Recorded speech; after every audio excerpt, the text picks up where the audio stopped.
நம் கல்லூரியின் முதல்வர் ஐயா அவர்களை பொன்னாடை அணிவித்து நடுவர் அவர்களுக்கு பொன்னாடை அணிவித்து சிறப்பு செய்ய வரவேற்கிறேன்.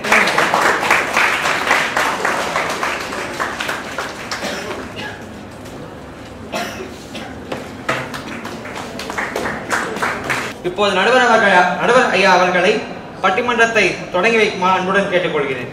இன்றைய பட்டிமன்றத்தின் தலைப்பு பண்டிகைகளை சிறப்பாக கொண்டாடுவது கிராமப்புற மாணவர்களா நகர்ப்புற மாணவர்களா? அதான் தலைப்பு. முதலாவதாக கிராமப்புற மாணவர்கள் என்பதற்கு பேச அழைப்பதற்காக மு ஷாமினி அவர்களை நான் அழைக்கிறேன். நெற்றிக்கண் திறந்தாலும் குற்றம் குற்றமே என்று நக்கீரன் வழிவந்த நடுவர் அவர்களுக்கும் பேராசிரியர் பெருமக்களுக்கும் மாணவ செல்வங்களுக்கும் என்னுடைய வணக்கத்தை தெரிவித்துக் கொள்கிறேன். நடுவர் அவர்களே, இன்றைய தலைப்பு பண்டிகையை சிறப்பாக கொண்டாடுவது கிராமப்புற மாணவர்களா இல்லை நகர்ப்புற மாணவர்களா? இதை கேட்டாலே எனக்கு செம்ம சிரிப்பு. நடுவர் அவர்களே, என்னன்னா நடக்கவே இந்த இடங்களா எங்க இருந்து அவங்க சிறப்பாக ஒரு பண்டிகையை கொண்டாட போகிறாங்க என்பதுதான் நான் நினைச்சு சிரிச்சுக்கிட்டே இருந்தேன். நடுவர் அவர்கள் இப்ப பாத்தீங்கன்னா ஒரு பண்டிகை அப்படின்னு வந்துட்டாலே ஒரு கொண்டாட்டம்னாலே ஒரு கோலாகலம்னாலே ஒரு பாட்டு இருக்கணும் தானே. என்னுடைய உரையை தொடங்குவதற்கு ஒரு கிராமிய பாடலுடன் தொடங்கணும்னு என்னோட ஆசை. கல்லு மலம் மேல கல்லு வெட்டி அந்த கல்லுக்கும் வடமாட்டு மதுரபுரம் தெரிய கட்டி நம்ம மன்னவர் வாரத பாருங்கடி. இப்படிதான் நடுவர்களே ஒவ்வொரு கிராமத்திலையும் ஒவ்வொரு பண்டிகையும் ஆடல் பாடல் நிகழ்ச்சியோட தான் தொடங்கணும்னு பாத்துக்கோங்க. இப்ப பாத்தீங்கன்னா இப்ப நெருங்கி வர பண்டிகைனா எதுனா பொங்கல். ஒவ்வொரு பண்டிகைக்கும் ஒவ்வொரு வழிபாடு இருக்கும். அது வந்து வாழ்க்கையோட இணைச்சி அந்த பண்டிகையை கொண்டாடுவாங்க. இப்ப பாத்தீங்கன்னா பொங்கல் எடுத்துக்கோங்க. வாழ்க்கை என்ற பானையில உழைப்பு என்ற அரிசியை போட்டு உறவுகள் என்ற தண்ணீரில் சர்க்கரை என்ற ஆசையுடன் அந்த பொங்கி வருவாருங்க. அந்த பொங்கலோ பொங்கல்னு கிராமத்துல எல்லாம் ஒன்று கூடி கத்துவோமே, அது இந்த நகரத்துல பண்ண முடியும்? நாய்ஸ் பொல்யூஷன் செக்ஷன் 326ல போட்டுருவாங்க உள்ளத்துக்கு. அதுதான் நடுவர்களே நகரத்துல நடந்துகிட்டு இருக்கு. பாத்தீங்கன்னா ஒரு பண்டிகை என்ன, ஒரு நிகழ்ச்சினா என்னன்னா எல்லாரும் ஒன்று கூடுது, எல்லாரும் ஒற்றுமையா உறவுகளை பார்த்து சிரிச்சு பேசுறதுதான் பண்டிகை. ஆனா இங்க அப்படியா? ஒரு அபார்ட்மெண்ட்ல 50 வீடு இருக்கு. எதிர் வீட்டுக்கார யாரும் தெரியாது, பக்கத்து வீட்டுக்கார யாரும் தெரியாது, மேல் வீட்டுக்கார யாரும் தெரியாது. இவங்க எப்படி பண்டிகையை கொண்டாடுறதே பெருசு, இதுல சிறப்பா எப்படி கொண்டாட முடியும்? வெளியில வாசல் தடிச்சு அந்த மாட்டு சாணத்தை எடுத்து அப்படியே தடிப்பாங்க, கிருமி நாசினி. அதை போட்டு அது மேல கோலம் போடும் போதே குழந்தைகளுக்கு பாதி தூக்கத்தோட ஏச்சிரும். எல்லாம் ஏந்திரிச்சு வந்து காலையில குளிச்சுட்டு புத்தாடை அணிஞ்சு பெரியவங்கள்ட்ட ஆசீர்வாதம் வாங்கிட்டு அப்ப பொங்கலே எடுத்துக்கோங்களா, 3 செங்கல் வச்சு பொங்கப்பானை வச்சு ஊரெல்லாம் கூட்டி அப்படியே பொங்கல் கும்பிடுவாங்க பாருங்க. அதுதாங்க பொங்கல். அங்க இருக்கிற சந்தோஷம் வேற எங்க வரும்? நகரத்துல வரும்? சான்ஸே இல்ல. எப்படி நீங்க சந்தோஷத்தை எதிர்பார்க்க முடியும்? அவங்கள சந்தோஷமாக இல்ல, ஒரு போட்டோக்கு கனெக்ட் ஆயிருக்கு. அவங்க உறவுகளால அவங்க கனெக்ட் ஆகவில்லை என்பதுதான் என்னுடைய வாதம். நடுவர் அவர்களே, நடுவர் நான் தான் சிக்கினேன். நடுவர் அவர்களே உங்களதான் வணக்கம். நடுவர் அவர்களே அப்படிதான் போச்சு. நான் இந்த பக்கம் இப்ப நம்ம கூப்பிடுவோம் பாத அபிராமி அவர்கள் ஷாமினியை எப்படி வணக்கறாங்கன்னு பார்க்கலாம். சம்புக்கு பதிலாக பேப்பரையும் பேனாவையும் வைத்து வீச்சிருக்கும் நடுவர் அவர்களே,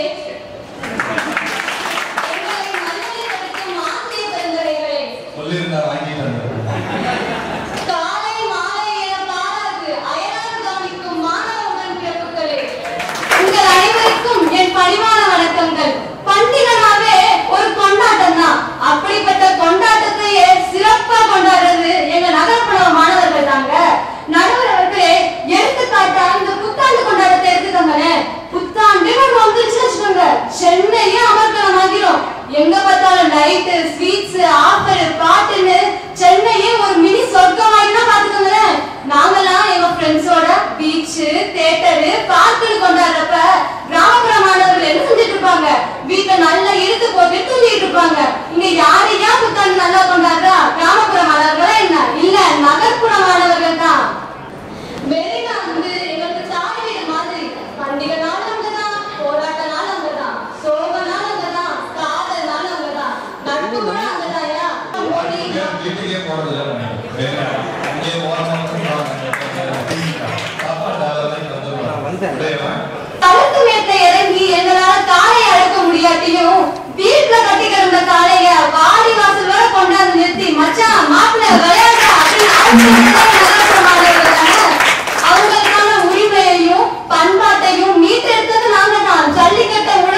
ஏற்று கோடச்சுவானை மறுமையும் புல்லாலே ஆயமகள் அப்படின்னு சொல்லுவாங்க. அதாவது ஒரு வீரன் யார் ஒருத்தன் காளையுடைய கொம்பை தழுவ பயப்படுகிறானோ அவனுக்கு பொண்ணு கிடைக்கிறது வந்து அந்த ஜென்மத்துல மட்டும் இல்ல 7 ஜென்மத்துக்கும் கிடைக்கலாம். இப்ப ஏற்பட்ட ஒரு பாவப்பட்டவன் நம்ம தான் பரவாயில்ல தப்பிச்சு தலைமுறையில அது ரொம்ப அழகா சொன்னாங்க. இன்னைக்கு ஜல்லிக்கட்டு போராட்டத்தை இங்க நகரத்துல தொடங்கின அந்த திசையை பற்றி ரொம்ப அழகா விளக்குனாங்க. உங்களுடைய கருத்தை மறுப்பதற்காக பேராசிரியர் அவர்கள் வராங்க. சண்முகம் அவர்களை அனைவருக்கும் வணக்கம். வீரர்கள் வாழும் திராவிட நாட்டை வென்றவர் கிடையாது, வேலும் வாழும் தாங்கிய மறவர் வீழ்ந்தது கிடையாது.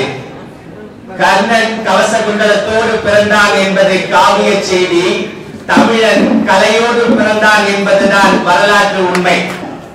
நம்ம தங்கை அவர்கள் அழகா சொன்னாங்க, எங்களை மாதிரி புத்தாண்டு கொண்டாடுறது யாரு, சொர்க்கமையா அப்படின்னு.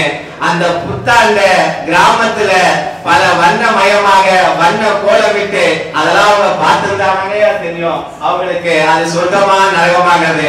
இவங்க புத்தாண்டு கொண்டாட்டத்துல சென்னையில எத்தனை பேர் இறந்து போனாங்கிற கதை உங்களுக்கு தெரியும். அது கொண்டாட்டமாங்கய்யா, எவ்வளவு தீய விளைவுகளை ஏற்படுத்துகிறத எதிரணி தெரியாம பேசிக்கிட்டு இருக்காங்க ஐயா. அடுத்ததாக அதே ஜனவரி மாதத்துல பொங்கல்ங்கய்யா. இந்த பொங்கல் பண்டிகைய நீங்க சிறப்பா உங்களால கொண்டாட முடியுமா நான் கேக்குறேன். கிராமத்தை தவிர இந்த பண்டிகைய சிறப்பா நாங்க நகரத்துல கொண்டாடுறோம் உங்களால சொல்ல முடியுமா? மாட்டை புடிச்சுக்கிட்டு வரப்போல நடந்துகிட்டு சாயங்கால வேலையில சந்திரன் வருவதற்குள் அந்த மாட்டு பொங்கல் இருக்கும் போது என்னுடைய இளைஞன் பண்ணுவான் பாருங்கய்யா, அதுதான் காதல். சொன்னாங்க அவங்க, எங்க நகரப்புறத்துல பார்த்தா காதல் இருக்கு, வீரம் இருக்கு, வந்து பார்க்க சொல்லுங்க கிராமத்துல, அப்புறம் பேச சொல்லுங்க.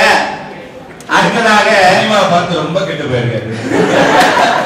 அந்த வசந்த கால மாற்றத்துக்கு அப்புறம் அந்த காய்ச்சலும் சளியும் தொற்றுகள் சொல்லுவாங்க. அதுக்காக என் கிராமப்புற மாணவன் எப்படி கொண்டாடினாங்கன்னா அந்த வேப்பிலை மஞ்சள் தூள் இதெல்லாம் கலந்து தூவி வீசி சந்தோஷமா கொண்டாடினாங்க. ஆனா அந்த நகரப்புற மாணவன் அந்த கோயில் பண்டிகையை கொண்டாடாம பாருங்கயா, அந்த வண்ண வண்ண கலரை பூசிக்கிட்டு தேய்ச்சிக்கிட்டு அந்த கலரை தேய்ச்சாலும் 4 நாள் ஹாஸ்பிட்டல் போய் தேர்ந்திருக்க மாட்டாங்க. அப்படிப்பட்ட செயற்கையை கூட கொண்டாடு அந்த நகர்ப்புற மாணவர்கள் கொண்டாடக்கூடிய அந்த கோயில் பண்டிகையா. கடைசியா ஒன்று சொல்லி முடிச்சுக்கிறேங்கய்யா, ஆடி பண்டிகைங்கய்யா. அந்த ஆடி பெருக்கு பண்டிகைனா என்னன்னு நகர்ப்புற மாணவர்களுக்கு தெரியாதுங்கய்யா. ஆடி பெருக்கு பண்டிகை அந்த ஆடி பெருக்கு பண்டிகையில தேங்காயை சுட்டு தேன் சுவைத்து தேனூர் நாவலிலே உடல் வருக அதை சாப்பிடுவான் பாருங்கய்யா. அந்த பண்டிகை மாதிரி ஒரு பண்டிகை நீங்க சொல்லுங்கய்யா, அதுக்கப்புறம் நான் ஒத்துக்கிறேன் நீங்க தான் சிறப்பா கொண்டாடுவீங்க அப்படின்னு. சோ எப்பயுமே கிராமப்புற மாணவர்கள் தான் பண்டிகையை சிறப்பா கொண்டாடுறாங்க அப்படின்னு சொல்லிட்டு உங்களை வாழ்த்து நிறைவு செய்கிறேன். நன்றி, வணக்கம். அனைவருக்கும் இனிய தமிழ் வணக்கம். எதிரணியினர் சொன்னார்கள், இங்கு நடக்கவே இடமில்லை, நீங்கள் எப்படி கொண்டாடுவீர்கள் என்று. நாங்கள் சொல்கிறோம், நாங்கள் காலையில் வீட்டில் பெற்றோருடன் இறை வழிபாடு செய்துவிட்டு பைக்கை எடுத்துக்கிட்டு சுத்தணும்னா எங்க வேணா சுத்துவோம். நீங்க என்ன செய்வீங்க? அந்த கம்மாக்கரையும் காடுகரையும் தவிர உங்களுக்கு வேற என்ன இருக்கு? நாங்க மால் போவோம், கடற்கரை போவோம், பீச் போவோம், பூங்கா போவோம், எங்க வேணா போய் சுத்திட்டு இருப்போம். அடுத்தது சார் சொன்னாரு, நீங்க பொங்கல் வீட்டுல ஸ்டவ்ல வைக்கிறீங்க. இவங்க வாசல்ல வச்சாலும் அவங்க வீட்டு வாசல்ல வச்சு தனித்தனியா குடும்பமா கொண்டாடிக்கிறாங்க. நாங்க அப்படி கிடையாது. அபார்ட்மெண்ட்ல எல்லாரும் சேர்ந்து அபார்ட்மெண்ட் பொங்கல்னு சமத்துவ பொங்கல் கொண்டாடுறோம். இப்போ நம்ம நகர்ப்புற கல்லூரிகள், பள்ளிகள், மழலையர் பள்ளிகள் முதல் கொண்டு எல்லாத்துலயும் பாத்தீங்கன்னா இந்த பொங்கல் விழாக்கள் கொண்டாடுறாங்க. இதன் மூலம் என்ன செய்யறோம்னா நம்ம நகர்ப்புற மாணவர்கள் பாரம்பரியத்தை தேடல் நோக்கி நீள்றது. இந்த பாரம்பரிய தேடல் அவங்களை நம்மளுடைய பழைய நாட்டுப்புற கலைகள் எல்லாம் கிராமங்களை மறந்துட்டாங்க. இப்போ உங்களுக்கே தெரியும், கிராமங்கள் திருவிழாக்கள்ல என்ன மாதிரியான நடனங்கள்லாம் இப்போ வைக்கிறாங்க, நாடகங்கள்லாம் வைக்கிறாங்க, விரும்புறாங்க. ஆனா நீங்க பாத்தீங்கன்னா இப்ப பொங்கல் சமயத்துல எங்களுடைய நகர்ப்புற மாணவர்களுக்கு ஒரு வாய்ப்பு என்னன்னா, இந்த நாட்டுப்புற கலைகளை மீட்டெடுக்கிற மாதிரி கரகாட்டம், ஒயிலாட்டம், மயிலாட்டம், தப்பாட்டம் எல்லாத்தையுமே அங்கங்க என்ன செய்யறாங்கன்னா இந்த பூங்காக்கள்ல கொண்டு நடத்துறாங்க. நகர்ப்புற மாணவர்கள்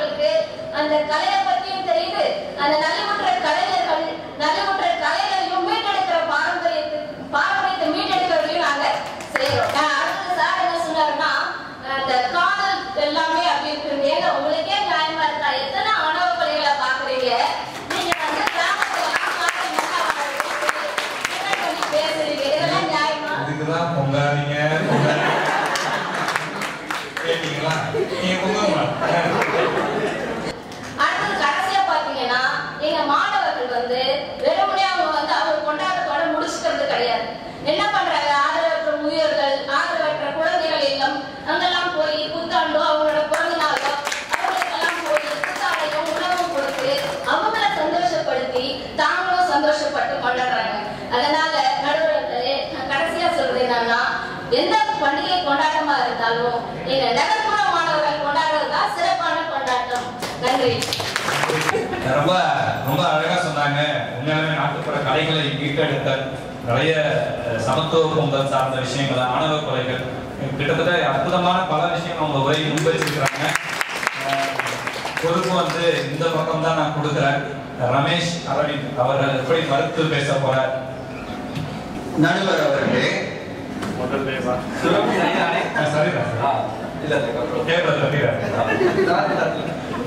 நடுவர் அவர்களே, ஒவ்வொருத்தருக்கும் ஒவ்வொரு வகையான பொங்கல் பொங்கிட்டு இருக்கு. எங்களுக்கு அடுப்புங்கரையில இது வச்சு அப்படி கட்டளை இதை வச்சு பொங்கிட்டு இருக்குன்னா அவங்களுக்கு பிரஷர் குக்கர்ல பொங்கிட்டு இருக்கு. இவங்க பனைமரத்துக்கு கீழே உட்காந்துக்கிட்டு கல்லையும் குடிச்சுட்டு இவங்க குடிக்கிறது பால் தான் நிரூபிக்கிறாங்க. அதை நிரூபிக்க நினைக்கிறாங்க. பாத்தீங்களா நடுவர்களே, அது எனக்குள்ள இருக்கிற பொங்கலை இன்னும் பொங்க வைக்கிறாங்க. இன்றைய நகர்ப்புற மாணவர்களுக்கு பண்டிகையை எவ்வாறு கொண்டாடுகிறார்கள் என்கிற அந்த அடிப்படை தத்துவமே தவறாக சித்தரிக்கப்பட்டிருக்கிறது. நடுவர் அவர்களே, ஒரு பண்டிகைன்னு வந்துருச்சுன்னா பல வீடுகள்ல அது சில நேரம் சோகமாவே போய் முடியுது. இப்போ இந்த நியூ இயர்னு ஒன்று இருக்கு. நியூ இயர்னு வந்துட்டா போதும், அவன் கிளம்பிடுவான் ரேஸ் மெரினால.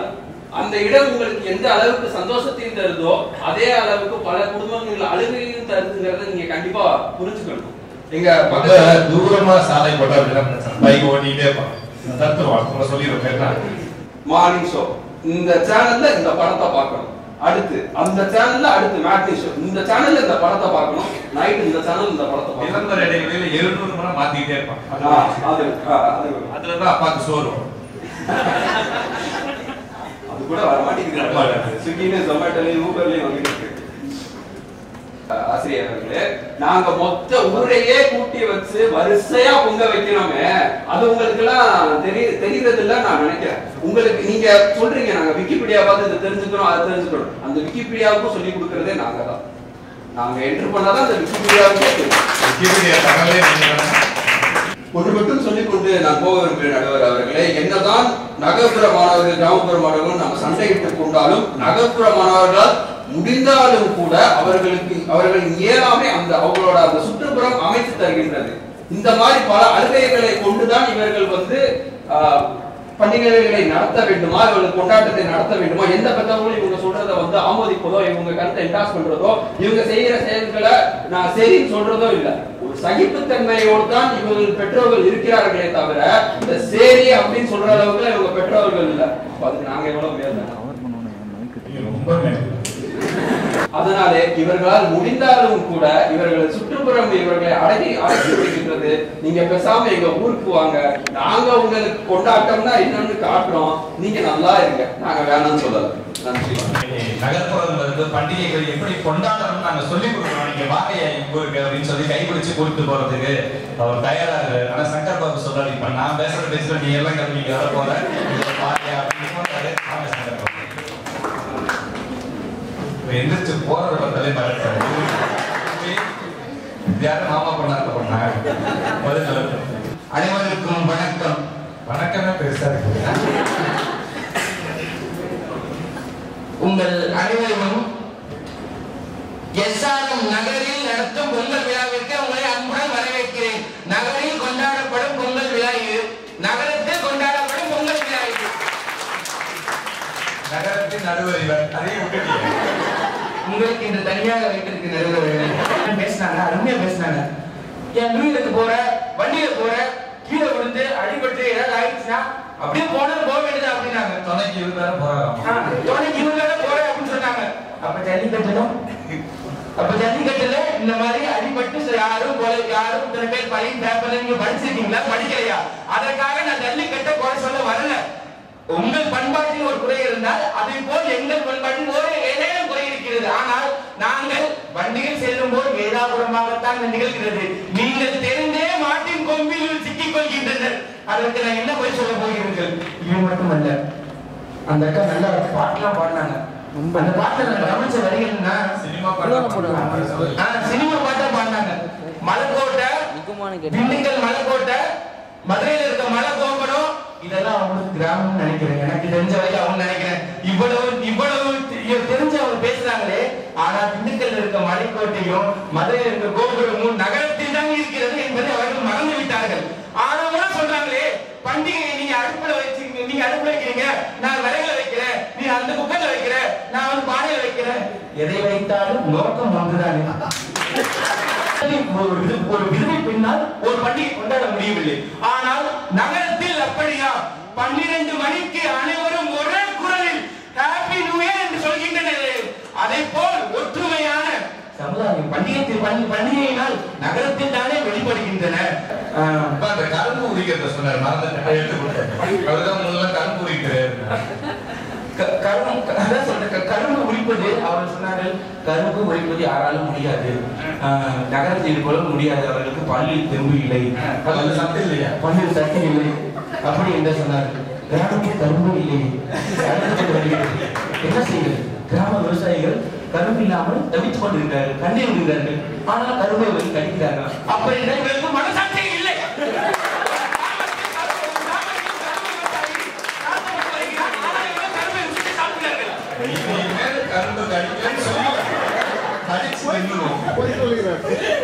இந்த மாணவ பருவ காலம், இந்த மாணவ பருவ காலத்தில் நிகழும் ஒவ்வொரு நிகழ்வும் பண்டிகைதான் என்று கூறி விடைபெறுகிறேன். நன்றி, வணக்கம்.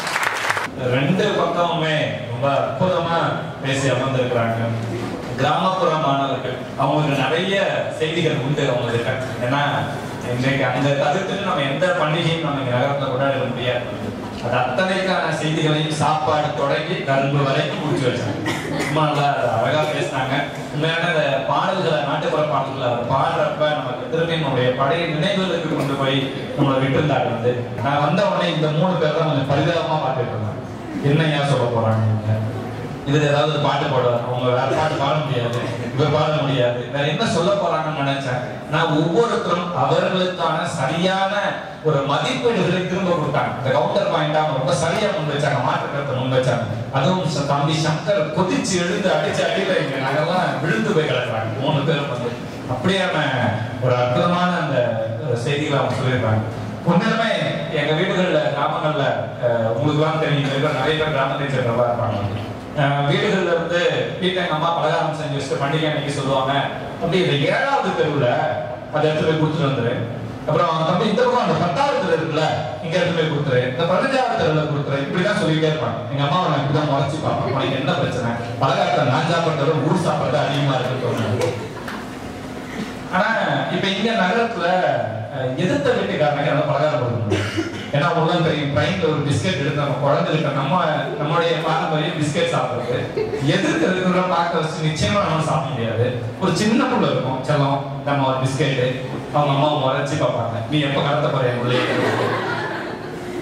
இதுதான் இன்றைக்கு என்னுடைய நிலைமையா இருக்கு. இன்றைக்கு என்னுடைய பலகாரங்களை எதிர்த்த வீட்டில் இருப்பவரோடு பகிர்ந்து கொள்ள முடியாத சூழலுக்குள்ளாகத்தான் நான் வாழ்ந்து கொண்டிருக்கிறேன் இந்த இடத்துல வந்து இன்னைக்கு வந்து. ஆனால் அங்கே தெரு தெருவாக மாமன், மச்சான், அக்கா, அண்ணி, அந்த பட்டியலோடு, நீண்ட பட்டியலோடு என்னுடைய உறவுக்காரர்களால, சாதிக்காரர்களால, மற்ற எந்த சமூகத்தை சேர்ந்தாலும் எங்கள் வீட்டு பலகாரம் அவர்கள் ஒவ்வொரு பண்டிகைகளும் அவர்கள் வீடுகளின் இல்லத்தை தட்டி கொண்டு கலவி திறந்து உள்ளே போய் உட்கார்ந்து சாப்பிட்டு கொண்டிருக்கோம். அங்க நுழைஞ்சா அந்த தெருவில் நுழைஞ்சானே, டே கணேஷ் வாடா உட்காரா, ரெண்டு சாப்பிட்டு போடா, அங்க போடா, டே வாடா, டே இங்க வாடா அப்படின்றாங்க. நான் இந்த தெருக்கள் எல்லாம் தேடி பார்க்கிறேன், ஒற்றை குரல் கூட என்னை அழைக்கிறதில்லை, உள்ளே வந்து உட்கார்ந்து சாப்பிட்டு போ அப்படின்னு சொல்லிட்டு நான் எல்லாத்தையும் சொல்லி பார்த்தேன். ஒருவே அங்க காசு கொடுப்பாரா இல்லையா எதுவும் தெரியும். அப்ப போனோடனே முதல்ல காலை தூங்கி எழுச்சி புது ட்ரெஸ் போட்டோன்னே நேரம் கால சாஸ்டாமா விழுந்து எழுச்சி ராத்தா வணக்கம் அப்படின்னா நல்லா இருக்கா அப்படின்னு நம்ம நல்லா இருக்கா, நீயே வச்சுக்கோ, பேட்டை படத்துக்கு போறேன், காசை. இதுதான் இன்றைக்கு இங்கே வளர்ந்து கொண்டு இருக்கிறாரு என் கிராமங்கள். அதான் காலை எடுத்துருந்தாங்க, தோணுச்சு காலையில் நான் தூங்கி எழுந்தப்ப இந்த சமூகத்தின் வேர்கள் கிராமங்களில் இருந்தே பரவி கிடக்கின்றன. அதன் விழுதுகளே நகரத்தின் மனிதர்கள் பெரும் ஆலமரத்தினை தாங்கி பிடித்தும் கிராமத்து வேர்கள் எப்போதும் பலம் வாய்ந்தவை. அங்கே அந்த இழப்பை நாம் இழந்து விட்டோம் என்றால் கிராமமும் இங்கே இல்லை, நகரமும் இங்கே இல்லை. இன்றும் கிராமங்கள் தான் அதை காப்பாற்றிக் கொண்டிருக்கின்றன, பண்டிகையாகட்டும் வாழ்க்கையாகட்டும் என்பதன் அடிப்படையில் இன்றைய தீர்ப்பு பண்டிகைகளை சிறப்பாக கொண்டாடுவது நிச்சயமாக கிராமப்புற மாணவர்கள் நீட்சியாகத்தான் நகரங்கள் வாழ்ந்து கொண்டிருக்கிறது என்பதோடு எனது உரையை நிறைவு செய்கிறேன். இந்த வாய்ப்பை எனக்கு வழங்கிய அனைவருக்கும் மீண்டும் ஒரு முறை நன்றி சொல்லிக் கொள்கிறேன். வணக்கம்.